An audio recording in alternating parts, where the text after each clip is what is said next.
Hello ಎಲ್ಲರಿಗೂ ನಮಸ್ಕಾರ. ಮತ್ತೊಂದು ವಿಡಿಯೋಗೆ ತಮಗೆಲ್ಲರಿಗೂ ಸ್ವಾಗತ. ಫ್ರೆಂಡ್ಸ್, ಶೋ ಕ್ವಾಲಿಟಿ ಬೆಲ್ಜಿಯಂ ಮೆಲಿನಾಯ್ಸ್ ಮೇಲ್ ಪಪ್ಪಿ ಮಾರಾಟಕ್ಕೆ ಇದೆ.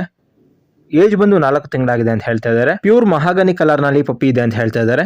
ಈ ಪಪ್ಪಿಯ ಮದರ್ ಬಂದು ವರ್ಕಿಂಗ್ ಲೈನ್ ಅಂತ ಹೇಳ್ತಾ ಇದ್ದಾರೆ. ಹಾಗೆ ಫಾದರ್ ಬಂದು ಡೈರೆಕ್ಟ್ ಇಂಪೋರ್ಟ್ ಅಂತ ಹೇಳ್ತಾ ಇದ್ದಾರೆ. ಪ್ರೈಸ್ ಬಂದು ವಿತೌಟ್ KCI ಪೇಪರ್ ಆಯಿತು ಅಂತ ಹೇಳಿದ್ರೆ 20,000 ರೂಪಾಯಿ ಹೇಳ್ತಾ ಇದ್ದಾರೆ. ಹಾಗೆ ವಿತ್ KCI ಪೇಪರ್ ಆಯಿತು ಅಂತ ಹೇಳಿದ್ರೆ 30,000 ರೂಪಾಯಿ ಅಂತ ಹೇಳ್ತಾ ಇದ್ದಾರೆ. ಹಾಗೆ ಶಿಡ್ಜು ಅಥವಾ ಮಾಲ್ಟೀಸ್ ನಾಯಿ ಮರಿ ಜೊತೆ ಎಕ್ಸ್ಚೇಂಜ್ ಮಾಡ್ಕೊಡ್ತೀವಿ ಅಂತ ಹೇಳ್ತಾ ಇದ್ದಾರೆ.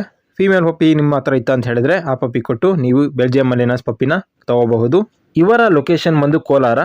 ಟ್ರಾನ್ಸ್ಪೋರ್ಟೇಷನ್ ಅವೈಲಬಲ್ ಇದೆ. ಟ್ರಾನ್ಸ್ಪೋರ್ಟೇಷನ್ಗೆ ಬಂದು ಎಕ್ಸ್ಟ್ರಾ ಚಾರ್ಜ್ ಆಗುತ್ತೆ ಅಂತ ಹೇಳ್ತಾ ಇದ್ದಾರೆ. ಮನೆಯಲ್ಲಿ ಪೆಟ್ಟಾಗಿ ಸಾಕೋದಕ್ಕೆ ಅಥವಾ ಗಾರ್ಡಿಂಗ್ ಪರ್ಪಸ್ ಅಥವಾ ಟ್ರೈನಿಂಗಿಗೋಸ್ಕರ ಬೆಲ್ಜಿಯಂ ಮೆಲಿನಾಯ್ಸ್ ನಾಯಿ ಬೇಕು ಅಂತ ನೋಡ್ತಿದ್ರೆ ಈ ಪಪ್ಪಿನ ನೀವು ಖರೀದಿ ಮಾಡಬಹುದು. ಸಾಧ್ಯವಾದಷ್ಟು ನೇರವಾಗಿ ನೋಡಿ ಖರೀದಿ ಮಾಡಿ. ಹೆಚ್ಚಿನ ಮಾಹಿತಿ ನಿಮಗೆ ಬೇಕು ಅಂತ ಹೇಳಿದ್ರೆ ಓನರ್ ನಂಬರ್ನ ಟೈಟಲ್ ಆಗಿ ಡಿಸ್ಕ್ರಿಪ್ಷನಲ್ಲಿ ಕೊಟ್ಟಿರ್ತೀನಿ, ಕಾಂಟ್ಯಾಕ್ಟ್ ಮಾಡಿ. ಹಾಗೆ ನೀವು ನಮ್ಮ ಚಾನಲ್ಗೆ ಸಬ್ಸ್ಕ್ರೈಬ್ ಆಗಿಲ್ಲ ಅಂತ ಹೇಳಿದ್ರೆ ಈ ಕೂಡಲೇ ಸಬ್ಸ್ಕ್ರೈಬ್ ಆಗಿ ಅಂತ ಹೇಳ್ತಾ ಇವತ್ತಿನ ವಿಡಿಯೋನ ಏನು ಮಾಡ್ತಾ ಇದ್ದೀನಿ. ಮುಂದಿನ ವಿಡಿಯೋದಲ್ಲಿ ಭೇಟಿಯಾಗೋಣ.